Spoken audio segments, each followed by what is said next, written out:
So first of all, I would like to thank the organizers for organizing this occasion. I will not say, and well, it's an honor to speak in front of this audience. I will not say too many words about Christoph. Very much has been said. I would end up repeating. As a personal touch, as many of you know, I have been Christoph colleagues for quite a few years, 8 years in the physics department here. My office was just a few meters away from his.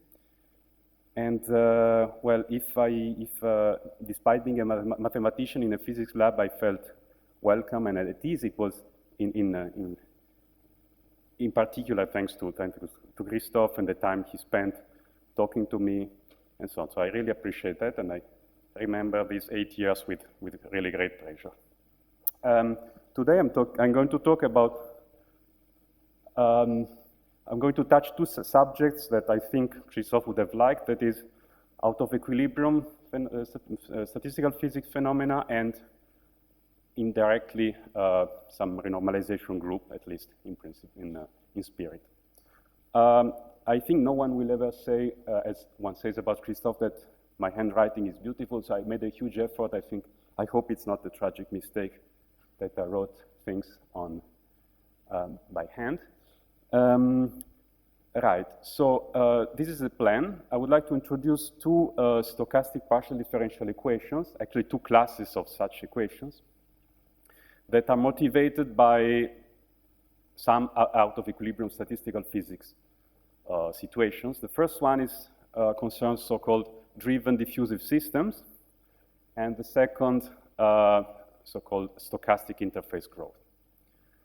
I will spend, since I mean, the audience is very broad, I would spend most of the time with the context and so on, so hopefully it will be not technical. And then I will explain a bit what are the physics predictions about the large scale or infrared behavior of these systems, of these equations, what can be proven, and in an essence, what the results that we present are Gaussian infrared limits in dimension, in high dimension, where high dimension here means dimension larger than 2. 2 turns out to be the critical dimension for this model. And some results also holding the critical dimension equal to. So let's see if I can get there. All right, stop me anytime if you have questions. Oops. Okay. Okay. So what do I mean by driven diffusive systems? So you should imagine a situation where you have particles, I don't know, in a fluid or something, and they are, on one hand, undergoing some diffusion. I don't know, it could be colloidal particles in a solution. They are also interacting among each other. If they are independent, what I will say will be kind of trivial. And in addition, there is some external field. So if, for instance, if the particles are charged, you can imagine an electric field. And so if you wait long, the system will organize itself in a so-called, as Sergio called it the other day, nest, that is a non-equilibrium stationary state. So in this system there will be a flux of particles, say a current. So even though the state will be stationary in time, it will not be reversible. So if you reverse time, you will see the current going the other way. There are many ways to make such a physical system mathematically more tractable. One way is to discretize, and this gives rise to so-called interacting lattice gases. So a classical model in this respect is the so-called, maybe the most classical, is the so-called ASEP, stands for asymmetric simple exclusion process. It works as follows. So space is discretized into ZD. And on ZD, on every vertex of ZD, you might have a particle or not. So the blue dots are particles. You have at most one per vertex. This is exclusion in the title. And the dynamics is not a Hamiltonian dynamics, it's a Markovian dynamics that proceeds by jumps. And it's a continuous time dynamics. And the way it proceeds is that a particle that is at some vertex x can jump to some other vertex, y. And the rate of jump will be 0 if y is occupied. This is the exclusion. And if it's not occupied, then it will jump there with some rate that depends on y minus x. So there is translation invariance in the process. And right, so this is how the process is defined.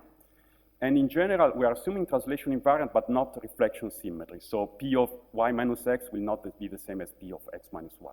So in particular, it can happen that the drift felt by an isolated particle will not be zero. So what I call W is just the sum of the rates times about how much you jump. And we are actually interested in the situation where this W, this asymmetry, is not zero. This mimics this external field. All right, so this is the so-called ASEP. Well, simple means, well, it's simple if you only allow jumps to nearest neighbors, but this is not very important. So you might allow jumps to distant 3. Okay.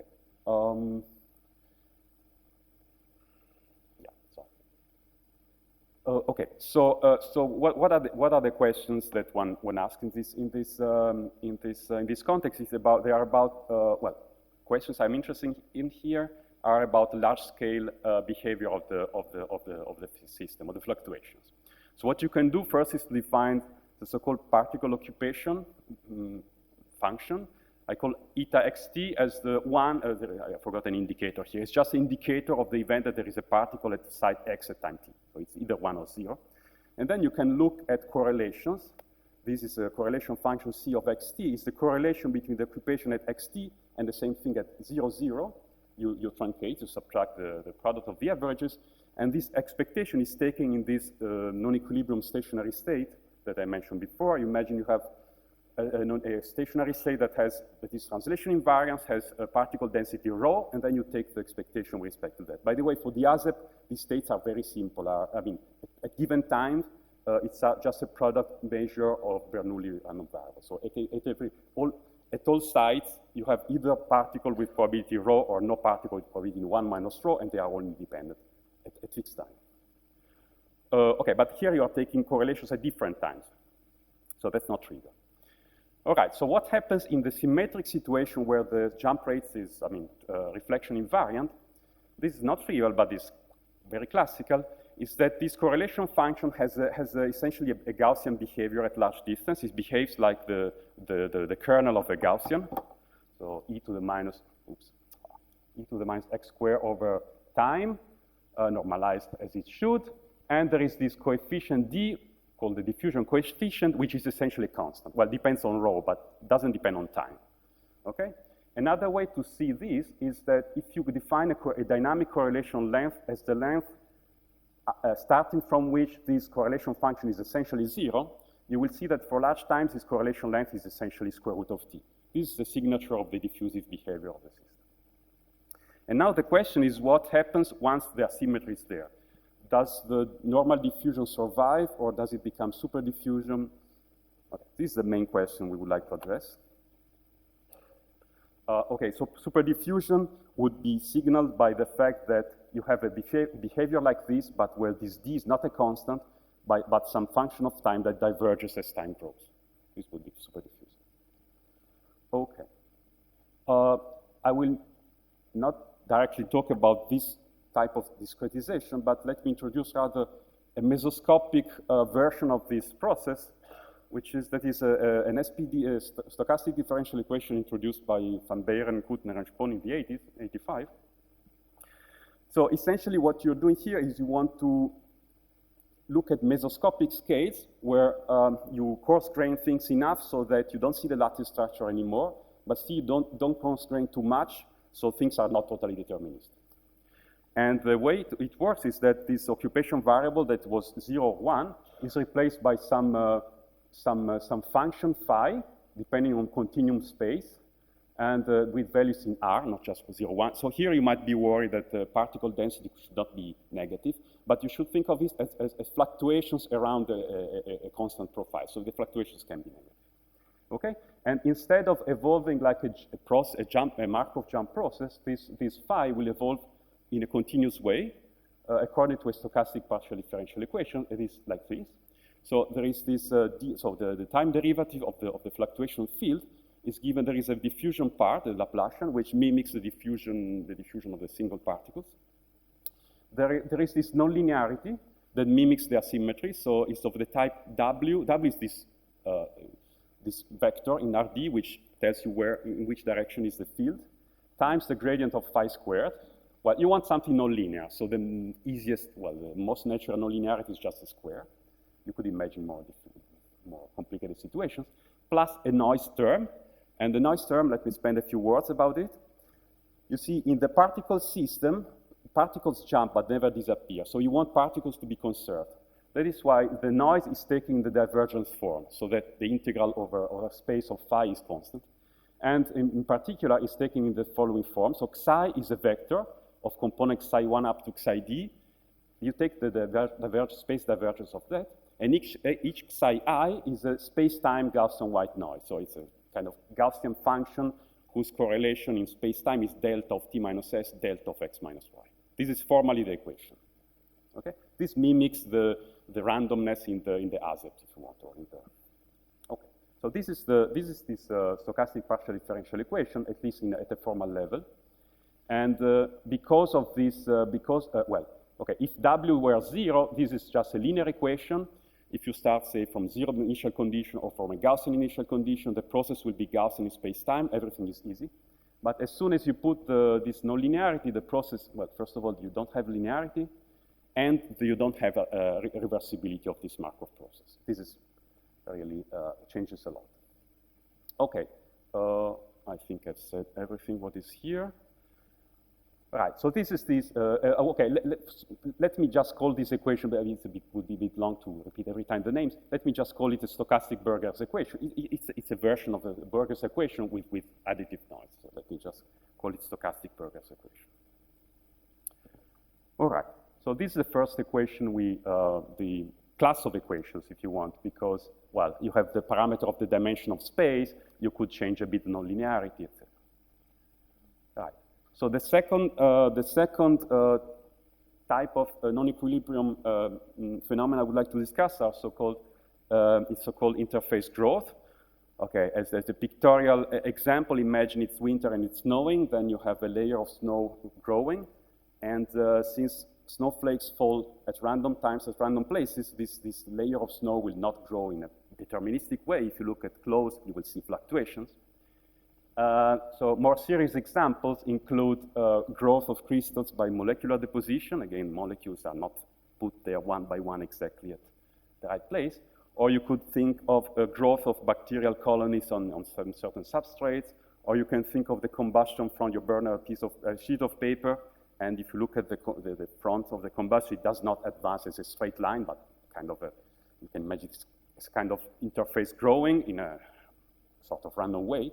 There are many examples that are of physical phenomena that are can be described as stochastic growth.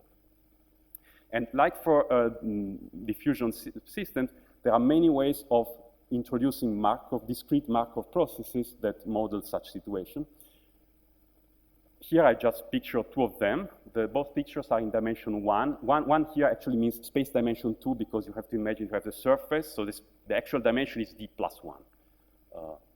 So the physical dimension would be the physical case would be equal to, but actually many interesting experimentally observed example of this stochastic growth correspond to d equal 1, like the classical example we drop a drop of coffee on a sheet of paper and look how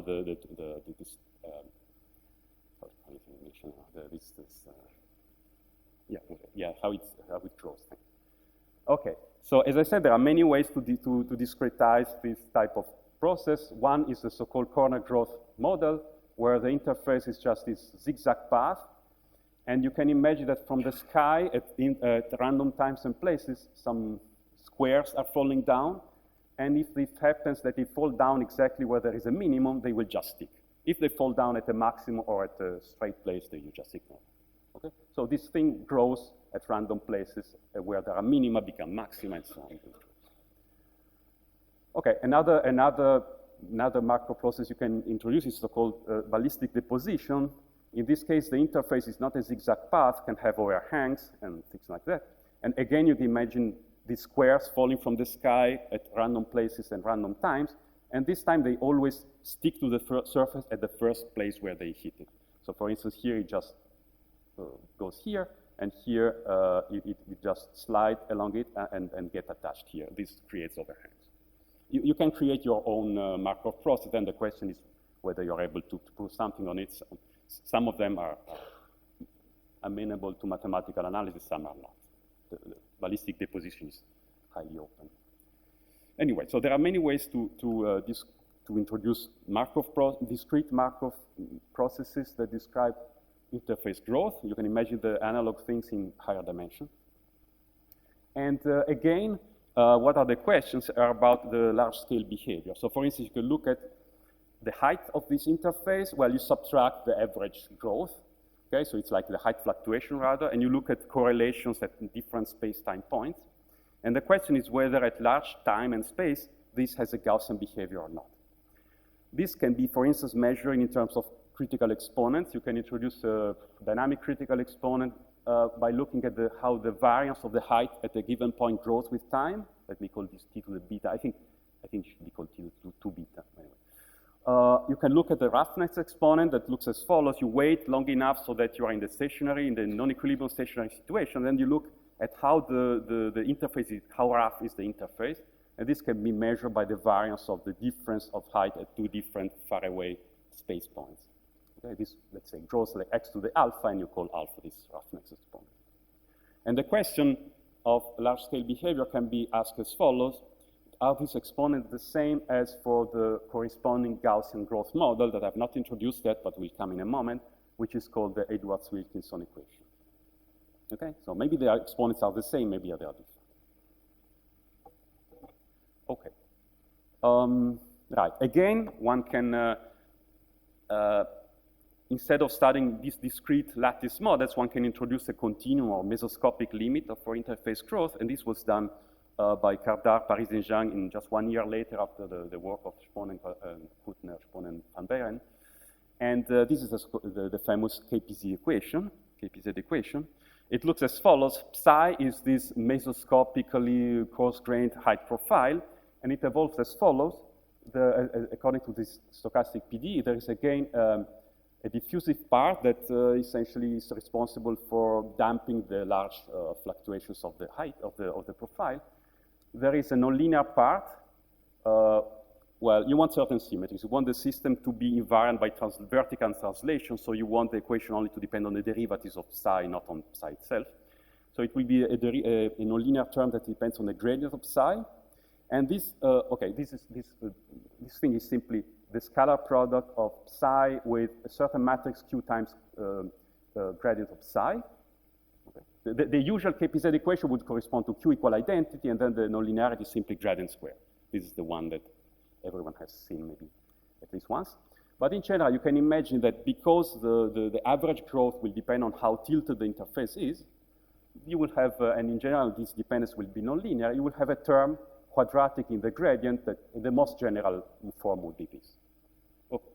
And this lambda is simply there to tune, to be able to do, I don't know, perturbation analysis. You can take lambda small and things like that.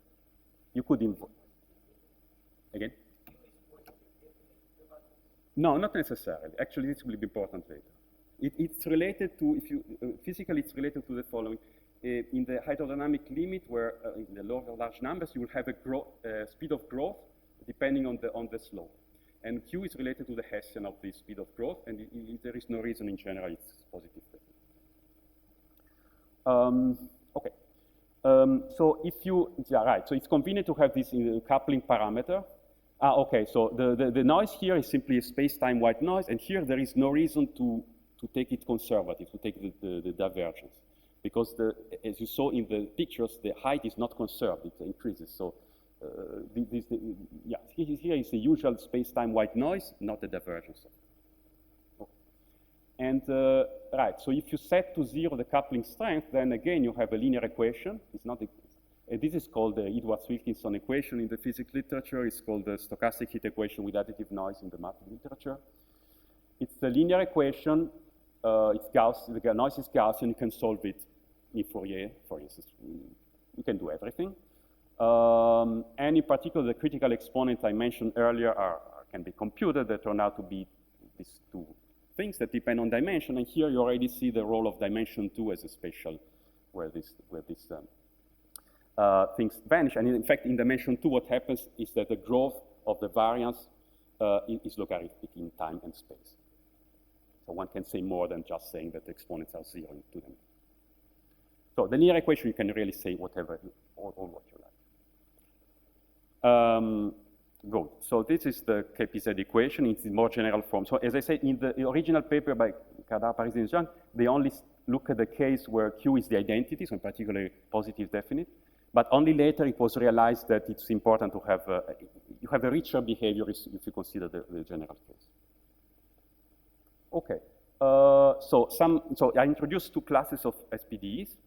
So some common features. The first one is that they are very singular. As mathematical objects, they are not well-posed equations. So in general, you can expect that the solutions are distribution in space, and then you are doing things like squaring them or taking the gradient, which is okay, but then squaring the gradient.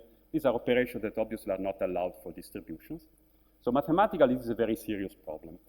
Physically, less so, because in fact, we are interested in large scales. We don't expect the equation to be true up to nanoscales, so there will be some, if you want, intrinsic cutoff that makes the equations well-defined, and in fact, this is what we will do. We will regularize the equation and then study our question. But mathematically, if you take the equation at face value, they are very ill-defined objects. Okay. The second observation is that, again, if I set either the asymmetry or the coupling parameter to 0, then they are Gaussian processes. You can study them in all detail. A third remark is that in dimension 1, the two equations are the same up to taking the space gradient. If you take the KPZ equation in dimension 1, take the space gradient, then it solves exactly the stochastic Burgers equation. Okay, so in dimension 1, they are the same, but in dimension higher than 1, they are not. And okay, as I said, they are very ill-posed, so classical analytical tools don't work for studying such equations. You probably are aware of this. Developed by Markenheier and collaborators, the so-called regularity structure is a theory that allows to treat some of these very singular equations. But this method do not apply to these two equations except in dimension 1. And in fact, what I will be interested in is dimension 2 and higher. So this is not to say that our methods are stronger. Simply, they are designed to do different things. So this regularity structure by Haier are designed to treat the so-called ultraviolet problem of giving a meaning to the equation, say, even on bounded time horizon and small scales, while we are interested in large scales. So there are really different problems, and the methods are simply designed to do different things.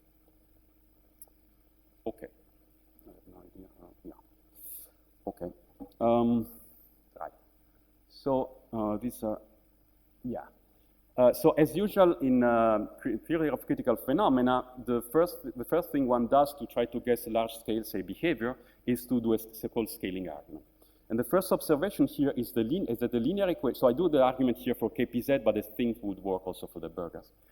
The first observation is that the linear equation is exactly scale invariant diffusively. So if you take the linear equation and rescale it diffusively, so take time divided by epsilon squared, space divided by epsilon, and multiply by this prefactor, and call this psi epsilon, then you will see that it solves exactly the same equation, where the noise, well, the noise clearly is not the same noise, but it has the same law. So the linear equation is exactly scale invariant. And the question is, and trying to guess whether the nonlinear equation will be at least asymptotically scale invariant, so whether we have a diffusive behavior or not. What you do is, for the moment, you pretend it has a solution, you call it psi, do the same rescaling as here, and plug it into the nonlinear equation. And if you do that, you will realize that, well, obviously these terms are unchanged because they are the same as in the linear equation. What happens is that in the nonlinear term, lambda, the coupling parameter, is now multiplied by this prefactor epsilon to the d minus 2 over 2. So this is really a direct computation, I mean, formal computation. And then, here I just copied the same thing. Then what happens is that, well, if you want to go to large scales, which means epsilon small, then what you will see is that somehow for d strictly larger than 2, this prefactor will go to 0, so you expect that the equation will be still diffusive, and the diffusion coefficient will be still of order 1. For dimension smaller than 2, this explodes, so this indicates super diffusion. And in dimension equal to, I mean, this formally is scale invariant, but actually here a finer analysis is needed. And actually, the results will show that here really the symmetries of the system will play a role. This argument is not enough to predict. Okay, so of course this argument is purely formal because the solution as such does not exist before regularizing. Also another observation is that it's too naive to believe that in dimension 3 and higher, the nonlinearity will simply disappear in the large scale limit. Even in the best scenario, what will happen is that in the limit, the equation will be linear, but with new coefficients that still feel somehow the effect of the nonlinearity. Okay, yeah, the same conjectures hold for the discrete models, but in that case, you cannot just do simple rescaling. So this is the advantage of this mesoscopic or continuous models with respect to discrete models. Right, so this I already said. Okay, so again, so the first step before proving any theorem, one has to make the equation regular.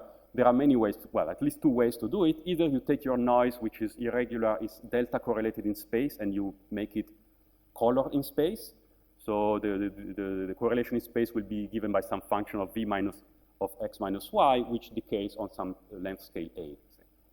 The other way you can do is to regularize in Fourier the nonlinearity. That is, you replace your phi by something more regular where you project only on the Fourier mode smaller than this inverse of this scale A. At that point, it's a very nice function. You can square it, you can do whatever you like. So there are two different ways of regularizing. Technically, sometimes one is better than the other. So physically, what means is that you have some microscopic cutoff, say the lattice length A, under which you don't expect the same equation to hold. You can set A to 1 in some units. And then, in contrast with what one would do in the ultraviolet limit of quantum field theory, we don't want to really remove by hand this cutoff A. But this, in a sense, will be removed by itself, in the sense that okay, now the equation makes sense, it's regularized. And now if you do the same scaling as before, what you will see is that this rescaled solution, once you plug it into equation, will solve the same equation as before, simply that the cutoff, instead of being A, is A times epsilon. So the larger and larger the scale, obviously the cutoff effectively goes to 0. So in this large scaling limit, it is as if you were removing the cutoff. Okay. Right. So let me mention some known results about the equation.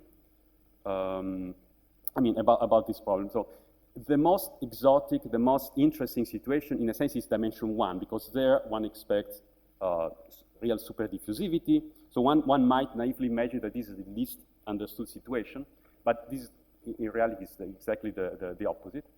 And in fact, it was already predicted in the work by Kadar, Paris, and Zhang that in this case, the superdiffusivity would be of the form of diffusion coefficient growing like 2 to the 1/3. And this is now very much understood. But this is mostly thanks to the fact that in dimension 1, there are many of the discrete models that are integrable, that are exactly solvable in some form, at least. There are sometimes determinantals. There are many integrable models in this one-dimensional setting, which is not the case in the higher dimensional setting. So even though it should be the most difficult situation, it's actually the most well understood now. And I have nothing new to report on in dimension 1.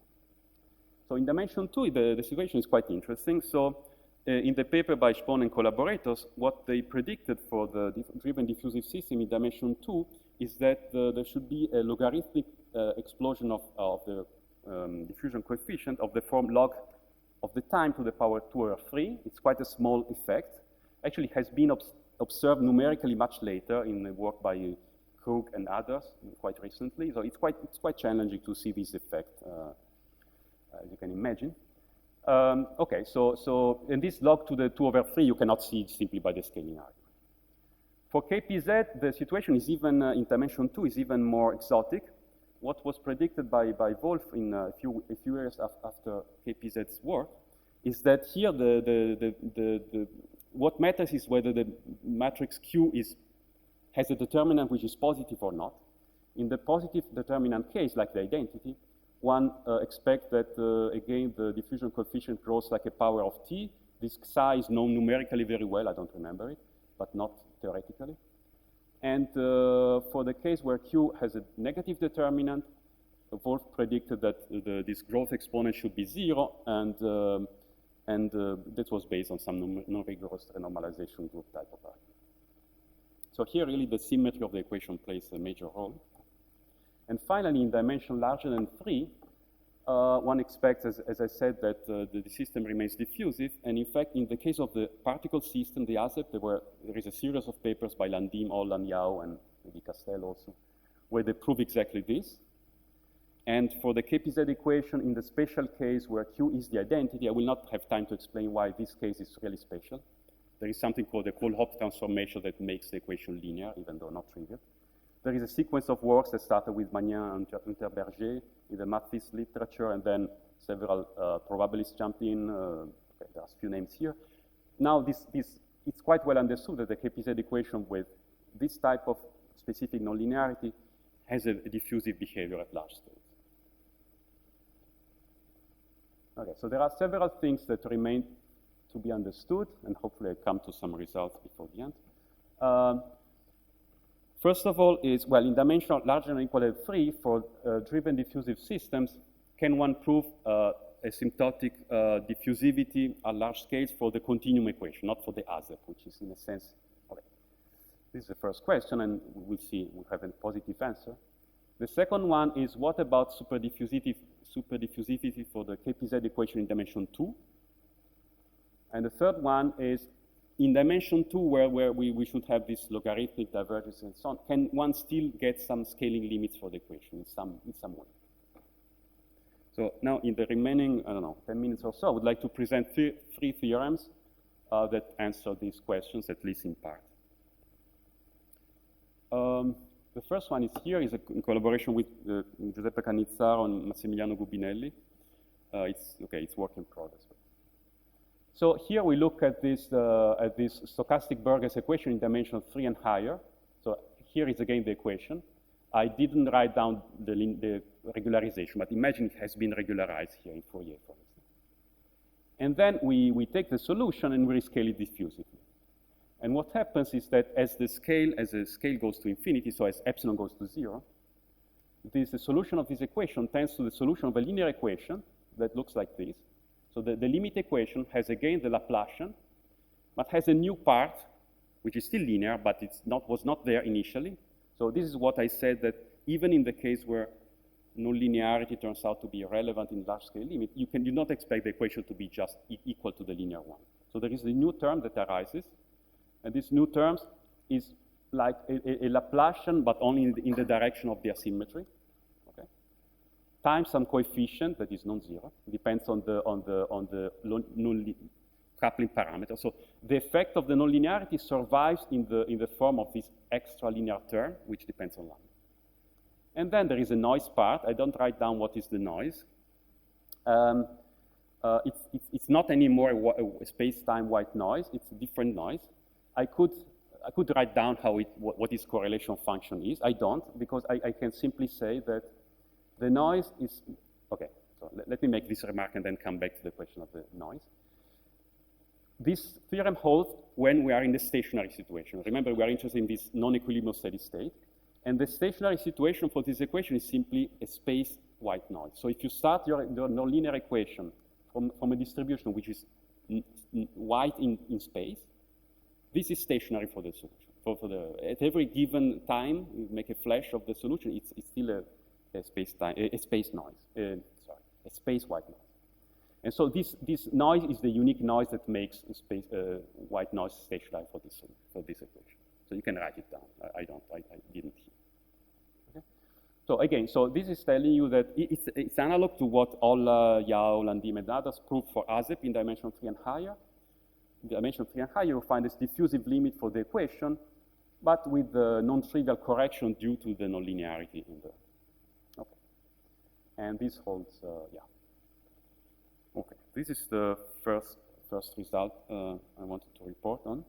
The second one concerns the KPZ equation in dimension 2. As I said here, physically one expects that the signature or the positive definiteness, well, not really the positive definiteness, What matters should be whether the determinant of the matrix Q is positive or not. Actually, whether it's positive definite or negative definite, that doesn't matter. What matters is whether the signature is plus minus or has two of the same sign. Okay, so having minus identity or plus identity will not be different. And what we look at here is this KPZ equation in dimension 2 with the specific choice where the matrix Q has two eigenvalues of the opposite side, and it's more particularly is the matrix, say, 1 minus 1, or lambda minus lambda. Okay, so this is the equation. You regularize it. I didn't write it. And then what we prove is that you can properly define a diffusion coefficient d of t. And what happens is that as time diverges, this d of t diverges diverges in a logarithmic way as log of t to the 1/2. So another way of saying this is that the dynamic correlation length will grow in time as square root of t, which is the diffusive way, times this correction log t to the 1/4. So somehow it's slightly super diffusive, the system. Now, of course, you could say, well, physically, I mean, log is almost a constant, so okay, log to the 1/2, log to the 2/3. Okay, and mathematically, I find it quite nice that one can see that there's different symmetries of the system between the two equations produce this distinctly different exponent in this marginal case. Yeah, so compare the 1/2 exponent to the 2/3 exponent for AZ. Yeah, and again, okay, so here the determinant of this matrix is obviously minus lambda square, it's negative. So this result is compatible with, okay, where was that? The conjecture or the argument by Wolf that predicted that when in dimension 2, when the signature of this matrix Q is negative, then at least you should almost have diffusivity. Well, actually, the Wolf, okay, what Wolf predicted was that diffusivity would not grow as a power of t. He was not really precise on whether it would grow logarithmically or not. But at least this is compatible with what he found. Okay, so I think I have time to go even to the third theorem, hopefully. I have like 5 minutes left, right? 1 minute? Okay, so, 5 minutes? Yeah. Okay. Good, so the third result would like to address the following question. So in dimension 2, as we saw, things are, there is some logarithmic singularity. So if you just take your equation and just take large times, you cannot expect the limit to exist because this diffusion coefficient is simply exploding at infinite time, so something is going wrong. So can you still get some scaling limits? So, and this is one way of getting it, and I will comment on another way one would like to do. All right, so in this theorem with Cannizzaro and Erhard, what we do is we take again this KPZ equation in dimension 2 with this specific nonlinearity with matrix 1 minus 1 or lambda minus lambda. And again, you regularize as usual, and you do as usual the diffusive rescaling. So you just rescale space and time diffusively, you multiply by this coefficient, which in dimension 2 is just 1. And then you plug this stuff in the equation. If you do nothing else, you would get this equation here without this green thing. You just get this. And as we saw, this equation somehow is singular in the limit of large scales. We just have something diverges logarithmically. So is there a way to tame this divergence and still get the scaling limit? One way to do that is by the so-called weak limit or weak asymmetry, weak coupling limit. That is, by hand, you just take your equation and you replace the lambda, the coupling coefficient by something that depends itself on the scale epsilon, and that scales to 0. So you're scaling to 0 the nonlinearity in a hope to tame this explosion, this logarithmic explosion of the equation. And you have to do it in a careful way. If you tame it, I mean, if you put a prefactor that is too small, it just disappears. If it's too large, then it's not enough. You have to do it carefully, and it turns out that the way to do it is by dividing this nonlinearity by the square root of log of epsilon. And if you do so, what we prove is that indeed now the equation has a scaling limit, which is again a linear Gaussian process. But again, there is a finite, a non-trivial renormalization of the coefficients due to the nonlinearity. So you don't just get the initial equation, Laplacian plus psi. You get it renormalized this way, but where nu is some non-trivial function of the nonlinearity lambda.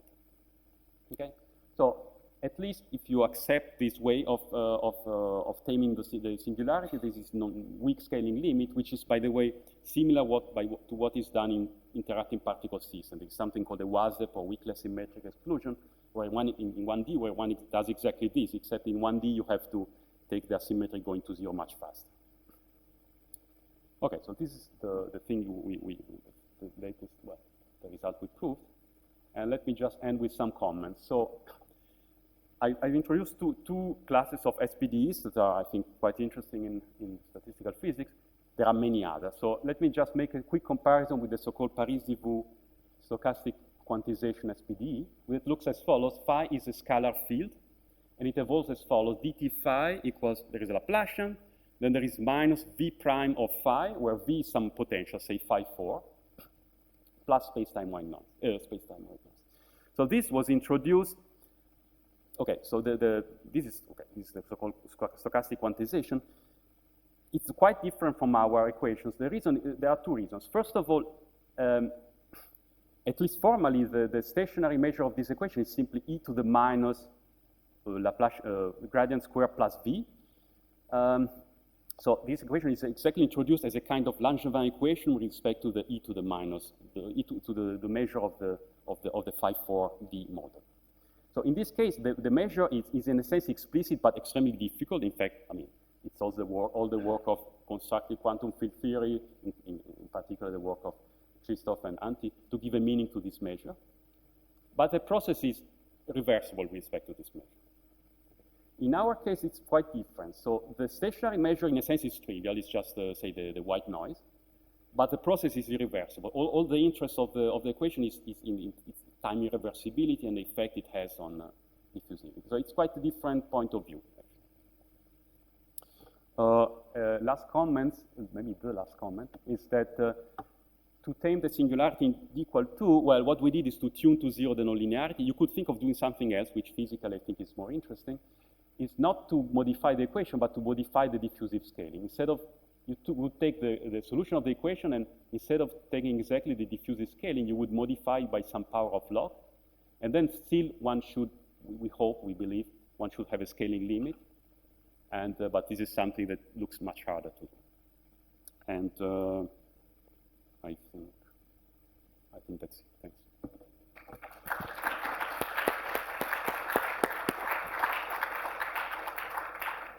Thanks a lot, Fabio.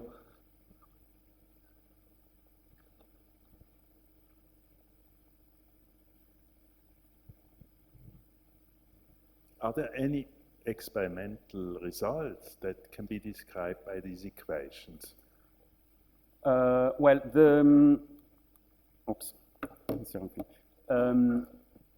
I think these logs things that were not observed experimentally, as I said, was observed numerically in, say, in the ASEP. In the 70s, I forgot the years, there were papers by Alder and Wainwright who predicted similar phenomena, similar square root log t divergence in the diffusivity of two-dimensional fluids. So in principle, if you observe well enough, I don't know if it has been tried, but it was a conjecture that you find the same type of square root log t super diffusivity. Okay, I don't go back. In two-dimensional fluids, in like two-dimensional hard spheres. I imagine it's super hard to observe, but that was conjecture. Is there any other question?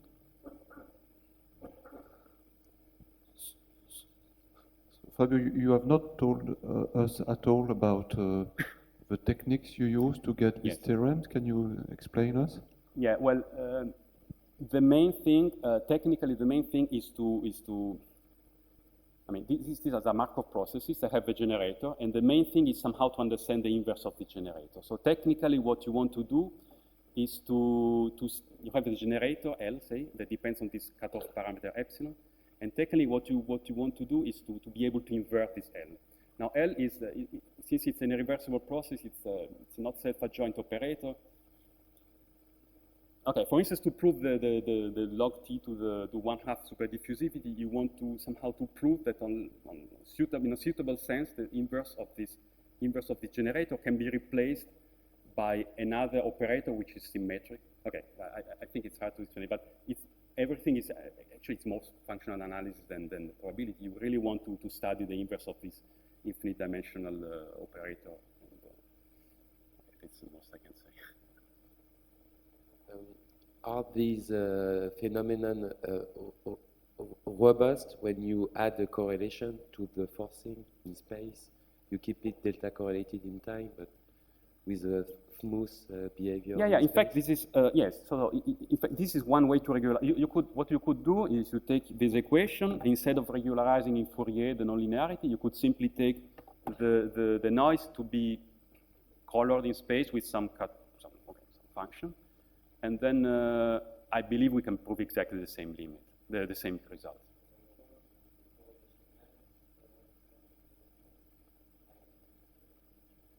The correlation length of the noise, you mean?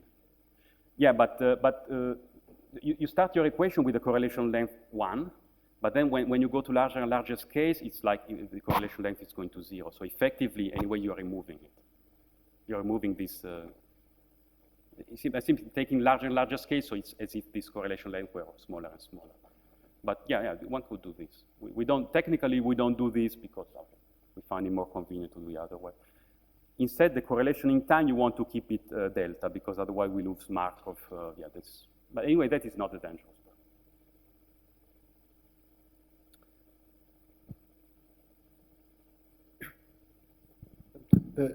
Could you say more about these technical things? So you were saying that you try to invert the generator.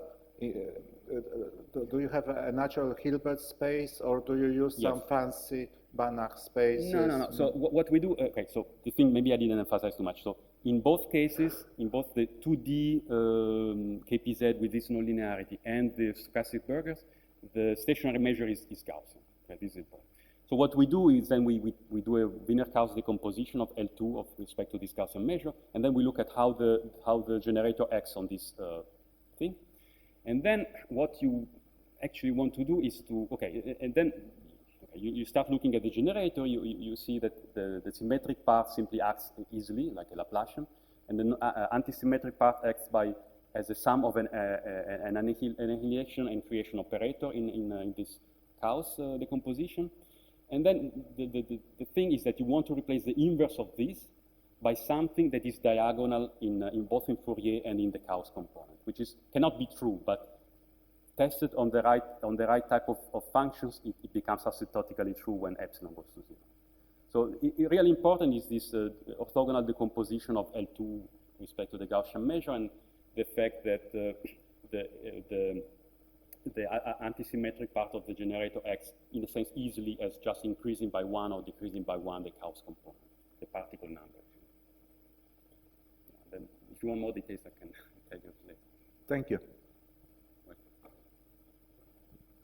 So about the last equation you wrote, the nonlinear scaling limit equation at the very end. Ah, the very end, yes. So what is the status of that? Is that this one? No, even you're right. In the end, you get the nonlinear. No, it's linear. No, but even later, I think you had once you do the scaling with the time with log epsilon. Ah, not this one. Yeah, I'm not sure. You were wondering that if you take a scale. Yeah, here. Yeah, okay, so the resulting equation is it? Okay, we don't have a result, but I would expect it to be still a linear equation. Oh, still linear. Yeah, I think so. Okay. Because, I'm not sure, but think of 1D KPZ. So if you do the weak scaling limit, then you fall into KPZ equation. Then if you take the large time limit of KPZ, you go to the KPZ fixed point. If you do directly the strong, like TAZEP, you go directly to the KPZ fixed point. So if things commute, then I would expect this to be linear. So it's not the same thing as in the beginning taking your noise epsilon, your shortcut of to 0. No, no, I don't. Well, okay, I'm not really sure, but I would rather bet on it being linear, but I think it's quite interesting. Okay, any more questions? Oh, thanks a lot, Fabio.